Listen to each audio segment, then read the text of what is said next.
हमारी संस्कृति, हमारे संस्कार सदा रहे हमारे साथ। भारत के महान ग्रंथों और काव्यों का संपूर्ण संकलन। सब्सक्राइब करें तिलक।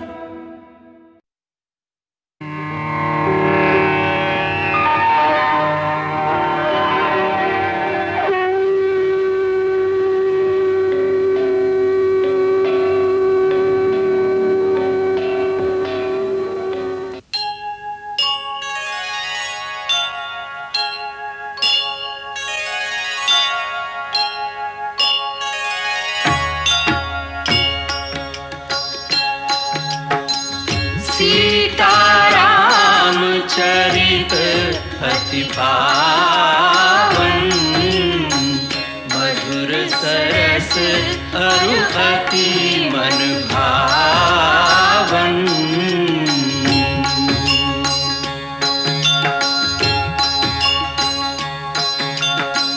पुनि पुनि कितने हो सुने सुनाए, की प्यास बुझत न बुझाए।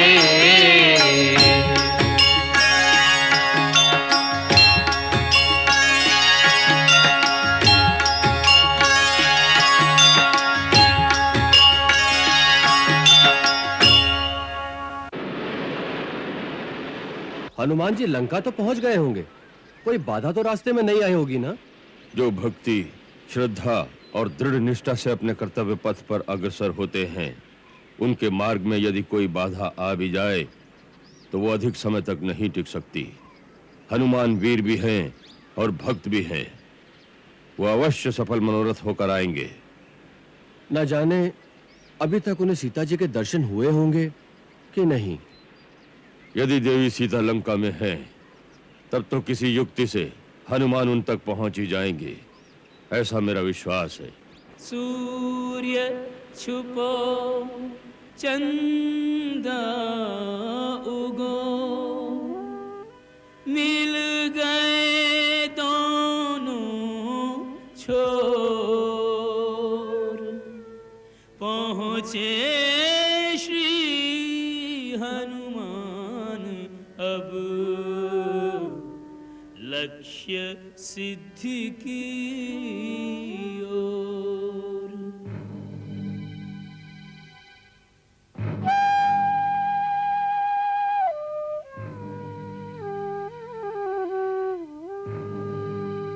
तन दुर्बल संतप्त मन, करत राम को जाप।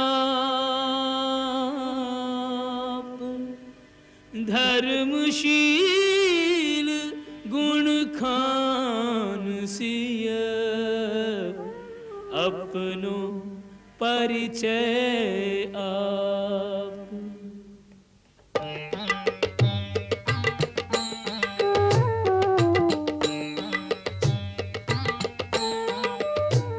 चारित्र में चूड़ामणि, तनशील भूषण सोहते।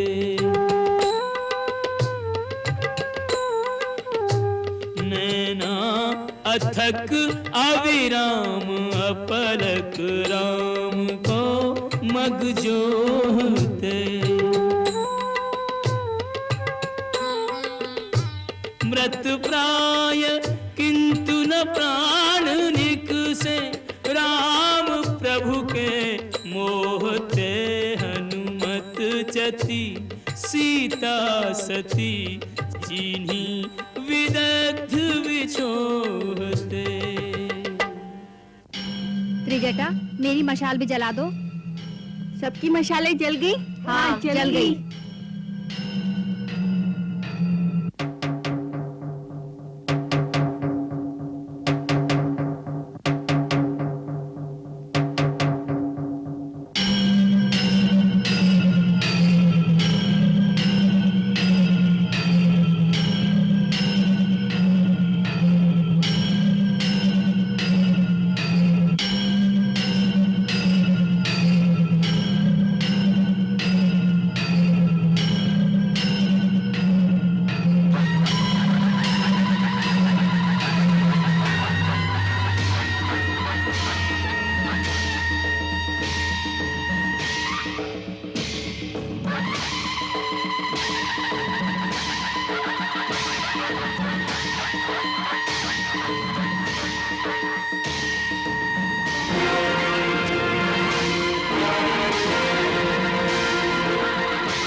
हे सर्वांग सुंदरी, हमें देखकर तुम भयभीत क्यों होती हो?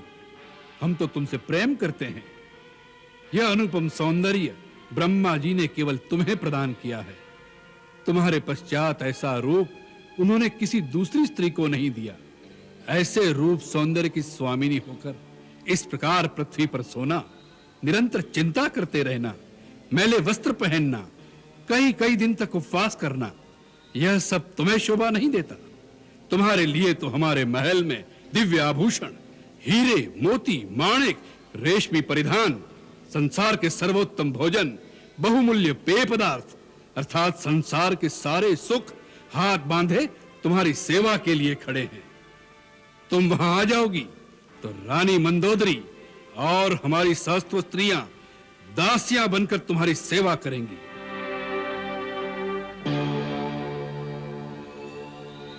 तीनों लोकों में ऐसा सुख किसी स्त्री के भाग्य में नहीं होगा।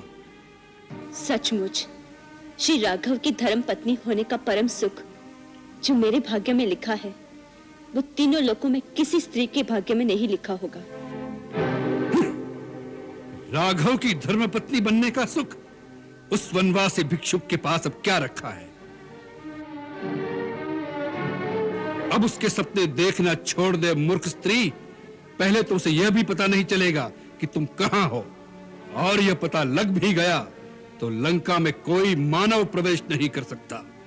और अब तो यह भी भरोसा नहीं कि वह जीवित भी होगा या पत्थरों से सर पटक पटक कर मर गया होगा।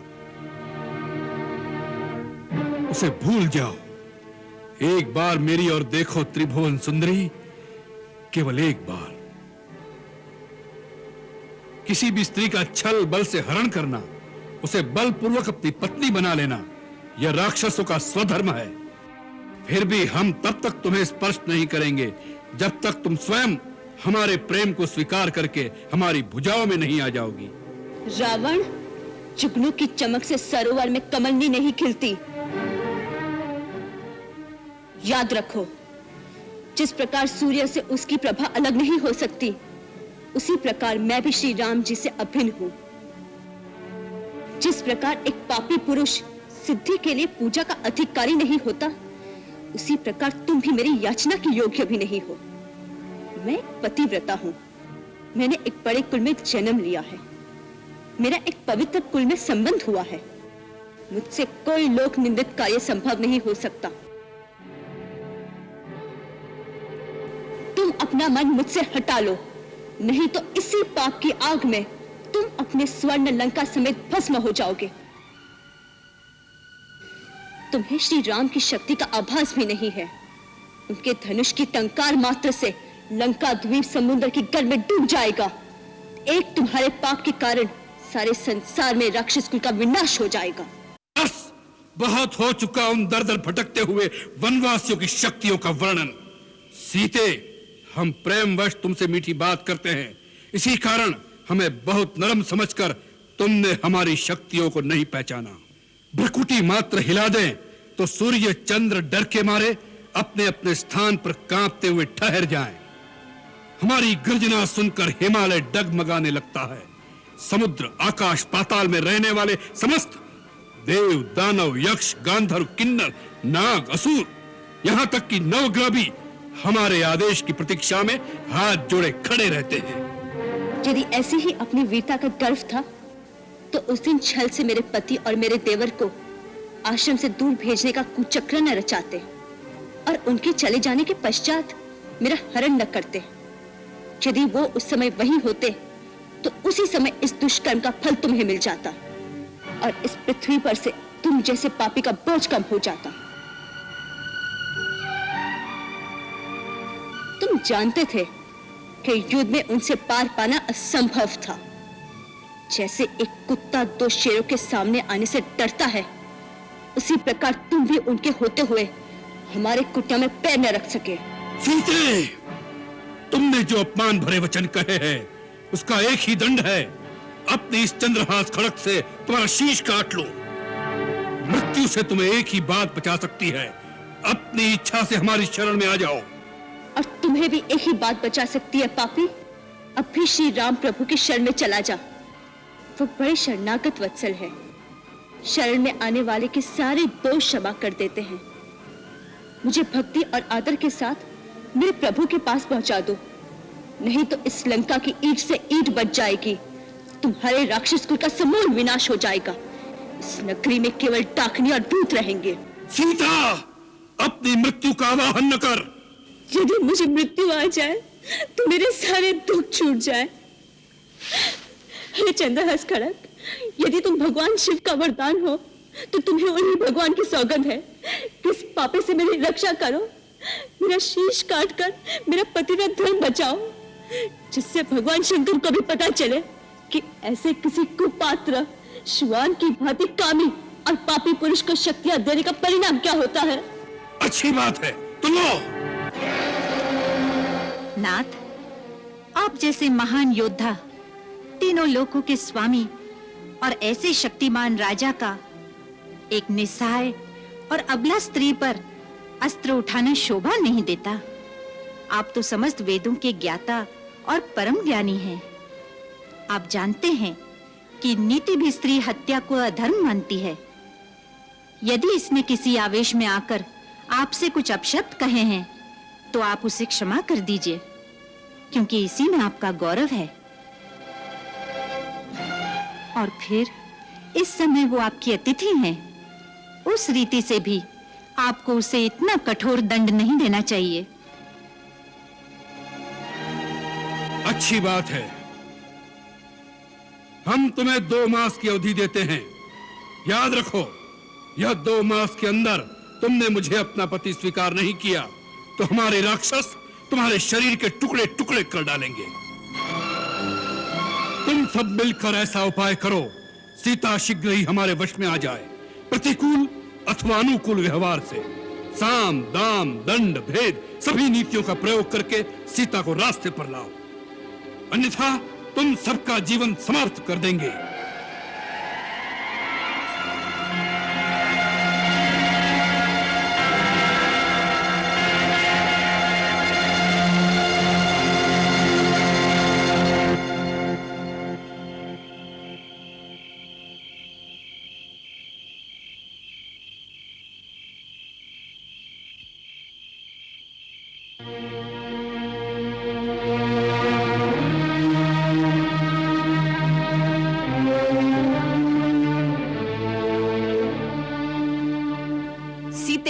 तुम पुलत्स्य वंशज रावण की भार्या बनना भी कोई बड़ी बात नहीं समझती। पुलत्स्य जी 6 प्रजापतियों में चौथे हैं, ब्रह्मा जी के मानस पुत्र हैं। पुलत्स्य के मानस पुत्र महर्षि विश्रवा वो भी प्रजापतियों के समान हैं। महाराज रावण उन्हीं के पुत्र हैं। तुम्हें राक्षस राज रावण की भार्या बन जाना चाहिए। जिन्होंने अपने पराक्रम से नाग गंधर्व दानवों को संग्राम में बार बार नीचा दिखाया, उनके अनुनय पर तुम उनकी भार्या बनना नहीं चाहती। विशालाक्षी, जिनका भय मानकर सूर्य तपना छोड़ देता है, वायु बंद हो जाती है, वृक्ष फूल बरसाने लगते हैं, पर्वतों से जल चूने लगता है, मेघ जिनकी इच्छा पर ही जल बरसाते हैं, उन राज राजेश्वर की भार्या बनने का विचार क्यों नहीं करती? मेरी बात मान लो, नहीं तो तुम जीवित नहीं रह सकोगी। तुम सब मिलकर लोक विरुद्ध बातें कर रहे हो, ये मेरे हृदय में तनिक नहीं ठहरता। तुम सब मिलकर मुझे खा जाओ, फिर भी मैं तुम्हारी बातों में नहीं आऊंगी। जो मेरे पति है वो दीन है अथवा राज्यहीन है, वो मेरे लिए पूजनीय है। मेरा अनुराग सदा उन्हीं के साथ रहेगा। ये राक्षस राज रावण को पति रूप में पाने योग्य है ही नहीं। सीता, तुम महामूर्ख हो। हमने दयावश तुम्हारी अनुचित बातें सह ली। समुद्र के इस पार कोई नहीं आ सकता। तुम रावण के घर में कैद हो। हम तुम्हारी चौकसी कर रही हैं। तुम्हारा भला इसी में है, हमारी बात मान लो। बेमतलब वाद विवाद से क्या लाभ? इसे काट कूट कर आपस में बराबर बांट लो। मुझे छेदो, मुझे काटो, मुझे आग में जला दो। रावण तो क्या, मैं उसकी छाया को भी छू नहीं सकती। सीते, हम सब राक्षसनियां मिलकर तुझे खा जाएंगी। मुझे मारना ही है तो इतनी कृपा करो कि मुझे जल्द से जल्द मार डालो। अब ये दुख मुझे सहन नहीं होता। मैं आप लोगों के पांव पड़ती हूँ। हमारे पांव क्यों पड़ती है दुर्भागिनी? महाराज रावण के पांव पकड़ तो तेरा उद्धार हो जाएगा। हटो, तुम लोग इस प्रकार इस बेचारी को क्यों सता रही हो? हम लंकेश्वर की दासियां हैं, उनकी आज्ञा का पालन कर रही हैं। हमें डर किसका? उस महाकाल का जो इस समय अपना भयानक मुंह खोले लंका और वंश के समस्त राक्षसों को अपना आहार बनाने के लिए आगे बढ़ता चला आ रहा है। कल रात स्वप्न में मैंने प्रत्यक्ष देखा कि लंका के विनाश का समय अब निकट आ गया है, और ये भी देखा कि स्वर्ण नगरी का विध्वंस कैसे होगा। वही बचेगा जो सीता की शरण में होगा। श्री राम के बाण केवल उन्हें ही जीवित छोड़ेंगे जिन्हें सीता अपने चरणों की छाया में ले लेंगी। मेरा स्वप्न घोर समय का स्वप्न है, अवश्य सच होगा। ऐसा क्या सपना देखा तुमने त्रिजटा? आज मैंने स्वप्न में देखा श्री रामचंद्र आकाश में चलने वाली हाथीदान की पालकी में, जिसमें 1000 घोड़े जुटे हुए हैं, श्वेत वस्त्र धारण करके लक्ष्मण सहित आए हैं। फिर मैंने देखा श्री राम लक्ष्मण और सीता जी के सहित सूर्य के समान दैदीप्यमान पुष्पक विमान पर चढ़कर उत्तर दिशा की ओर चले गए हैं। रावण मूंड मुंडाए तेल में भीगे हुए लाल कपड़े पहनकर तेल पीते हुए गधे पर सवार होकर दक्षिण दिशा की ओर जा रहे हैं। फिर मैंने देखा अपना सर नीचा किए गधे से गिर पड़े। इसी समय लाल कपड़े पहने हुए एक काली स्त्री कीश में लथपथ उनका गला बांधकर दक्षिण दिशा की ओर खींचे लिए जा रही है। यही दशा महाबली कुंभकर्ण और रावण के सब पुत्रों की देखी। केवल विभीषण को ही सफेद छत्र में देखा। इस रमणीय लंका नगरी के बाहरी और भीतरी दरवाजे टूट गए हैं। हाथी, रथ, घोड़े आदि समुद्र में डूब गए हैं। राख से लथपथ लंका में रमणीय राक्षसनियां पागलों की भांति विलाप कर रही हैं।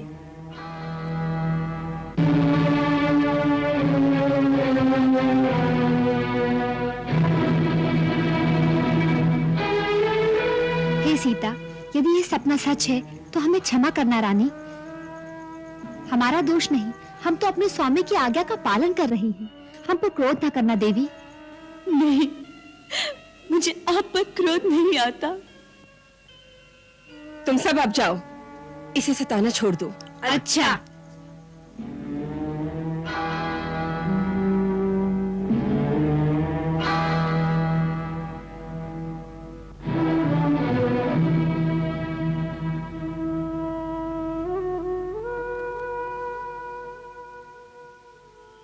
इन पर क्रोध मत करना बेटी। मुझे किसी पर क्रोध नहीं आता, केवल अपने आप पर आता है कि ऐसी अवस्था में पहुंचकर भी मेरे प्राण क्यों नहीं छूटते। अवश्य मुझ में कोई खोट होगा जो पति से विहीन होकर भी मैं जीवित हूं। हे मृत्यु की देवी, हम सब तेरे बालक हैं। हम सबको एक न एक दिन तू अपनी गोद में बिठाती है। हे माता, मुझ पर उपकार कर, मुझे आज ही अपनी गोद में ले ले। मेरा जीना असहाय हो गया है, मुझे संताप से मुक्ति दिला दे। विपत्ति के समय मृत्यु को नहीं बुलाना चाहिए, ये भीरू लोगों का काम है। मृत्यु तो माँ होती है, उसकी गोद में अवश्य शांति मिलेगी। मृत्यु से शांति नहीं मिलती पुत्री, मन की तड़प तो साथ ही जाएगी, फिर शांति कहाँ? अगर सच्ची शांति चाहती हो तो भगवान शंकर की शरण में जाओ, उनसे प्रार्थना करो। वो दुख नहीं मिटाएंगे, दुख के कारण को ही मिटा देंगे, जिससे दुख ही उत्पन्न न हो। भोलेनाथ से प्रार्थना करो, स्वयं तुम्हारे राम यहाँ आ जाएंगे। कैसे आएंगे वो माता? कौन उन्हें बताएगा कि मैं कहाँ हूँ? मुझे निश्चय है कि यदि उन्हें पता चल गया होता कि मैं यहाँ हूँ, तो अब तक तो लंका की ईंट से ईंट बजा देते। उनके पराक्रम के सामने तीनों लोकों में कोई नहीं ठहरता। लेकिन उन्हें कौन बताएगा? मुझे कोई ऐसा दिखाई नहीं देता जो मेरे रघुवीर तक इतनी सूचना पहुंचा दे कि उनकी वैसे ही उनके श्री चरणों से दूर राक्षसों के द्वीप में बड़ी बिलख रही है, जैसे निराशा की आंधियों के बीच आशा का दीप टिमटिमा रहा हो, जो कभी भी बुझ जाएगा।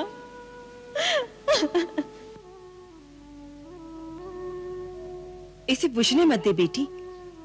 विपत्ति के समय ही भगवान पर विश्वास की परीक्षा होती है। भोलेनाथ का कोई भरोसा नहीं। किसी भी क्षण अचानक जीवन की धारा निराशा से आशा की ओर मुड़ सकती है। कौन जाने उन्हें पता लग गया हो और श्री राम का संदेशा लेकर कोई आ ही रहा हो तुम्हारे पास। माता, ऐसे सुखद सपने से आंसू तो नहीं थमते। आंसू बहने दे, परंतु ये भी विश्वास रख कि सपने सच होते देर नहीं लगती। अब थोड़ा आराम कर। आज डरकर राक्षसनियां दूर चली गई हैं। थोड़ा चैन से सो ले, मैं प्रातःकाल अवश्य आऊंगी।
राम कहानी सुनो रे, राम कहानी, राम कहानी सुनो रे, राम कहानी।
राम कहानी सुनो रे, राम कहानी, राम कहानी सुनो रे, राम कहानी। कहत सुनत आवे, कहत सुनत आवे अखियों में पानी। राम कहानी सुनो रे, राम कहानी, राम कहानी सुनो श्री राम कहानी। श्री राम जय राम जय जय राम, श्री राम जय राम जय जय राम।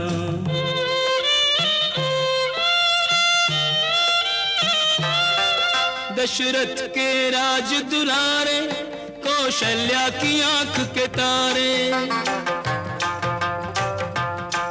दशरथ के राज दुलारे, कौशल्या की आंख के तारे। वे सूर्य वंश के सूरज, वे रघुकुल के उजियारे। राजीव नयन बोले, राजीव नयन बोले, मधु भरी बानी। राम कहानी सुनो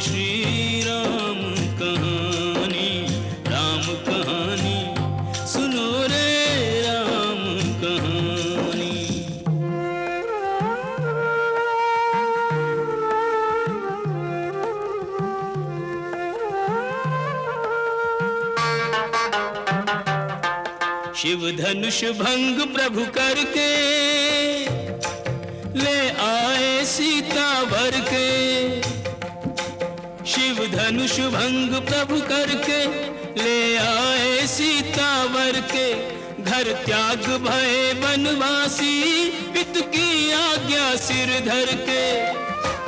लखन सियाले संग लखन सियाले संग छोड़ी रजधानी। राम कहानी सुनो रे राम कहानी। राम कहानी सुनो रे राम कहानी। श्री राम जय जय राम। श्री राम जय जय राम।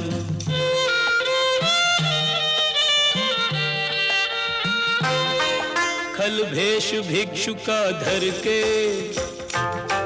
भिक्षा का आग्रह करके। खल भेष भिक्षु का धर के भिक्षा का आग्रह करके। उस जनक सुता सीता को छलबल से ले गया हर के। बड़ा दुख पावे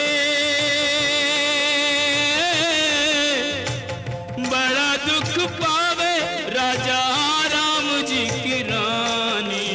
राम कहानी सुनो रे राम कहानी। राम कहानी सुनो रे राम कहानी।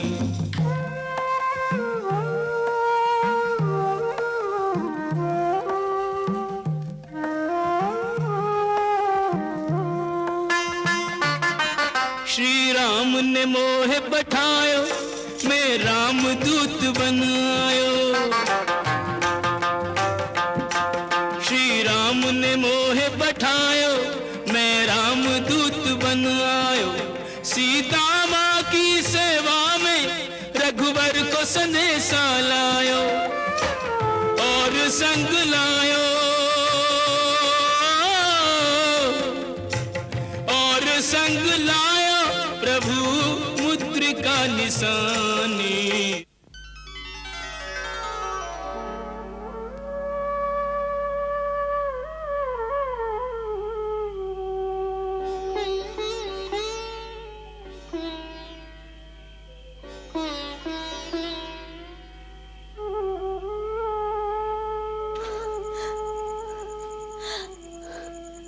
ये तो मेरे स्वामी की निशानी है। तो क्या सचमुच यहाँ कोई है? भाई, जो मेरे प्रभु की कथा मुझे सुना रहे थे वो मेरे सामने प्रकट क्यों नहीं होते? अब दिखाई देने वाली या ना दिखाई देने वाली योनि के प्राणी हैं। अब कोई देवता है या मानव, जो भी मेरे स्वामी का संदेशा लेकर आए हैं, वो कृपा करके मुझे दर्शन दे।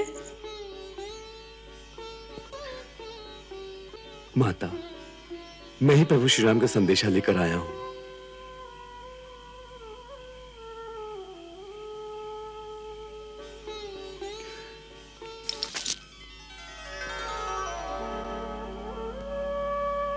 माता, मेरा प्रणाम स्वीकार करें।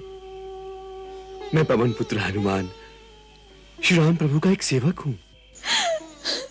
मैं समझी थी मेरे स्वामी का कोई दूत आया है, परंतु तुम मायावी लोग झूठे झूठे रूप बनाकर मुझे धोखा दे रहे हो। मुझ पर दया करो, मुझे अकेली छोड़ दो, मुझे और मत सताओ। माता, शंका न करो, मैं सचमुच श्री राम का दूत हूं। मेरा ये सचमुच का रूप है। मैं वानर हूं। अपना पुत्र जानकर मुझ पर विश्वास करो मां। ये मुद्रिका जो प्रभु ने निशानी के लिए भेजी है, इसे देखो। ये माया की बनी हुई नहीं है। ये वही है जो गंगा किनारे केवट को देने के लिए आपने श्री राम प्रभु को अपने हाथों से दी थी।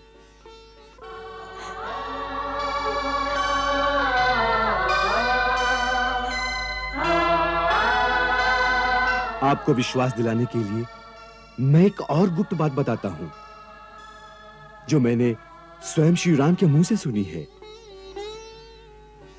आपने रावण के विमान में जाते हुए अपने कुछ आभूषण साड़ी के पल्लू में बांधकर एक पर्वत पर फेंके थे ना? हाँ। वही आभूषण ऋषिमुख पर्वत पर बैठे वानर नरेश सुग्रीव और उनके मंत्रियों के सामने गिरे।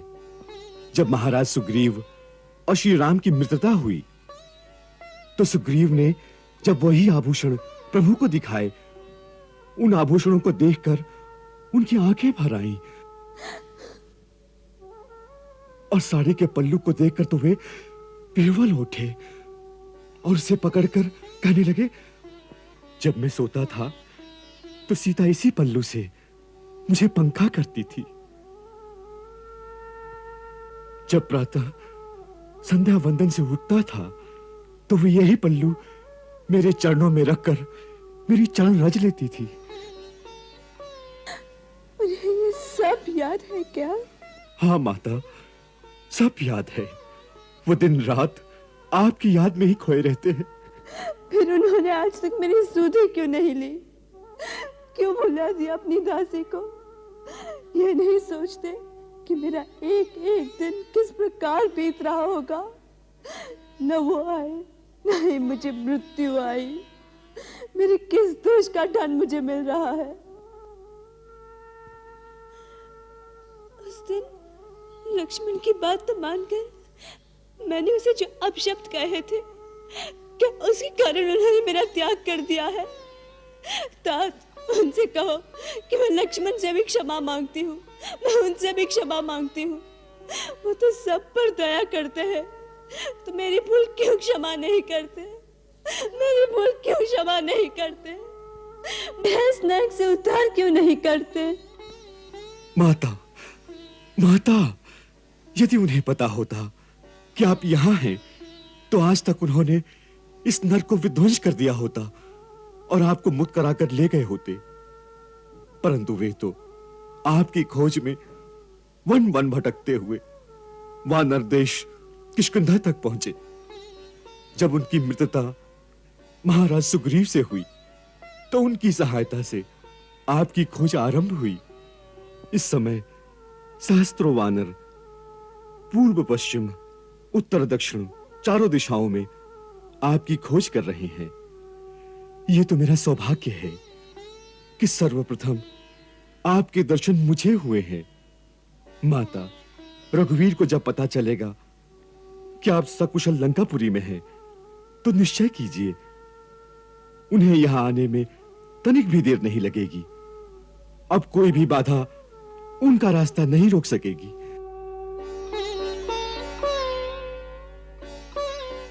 मंगल भवन अमंगल हारी, प्रभु सुदशरथ अजिर बिहारी।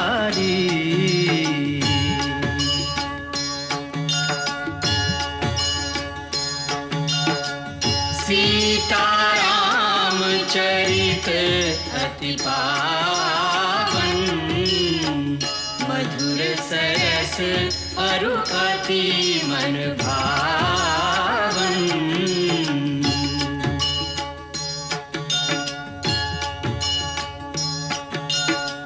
पुनि पुनि कितने हो सुने सुनाए,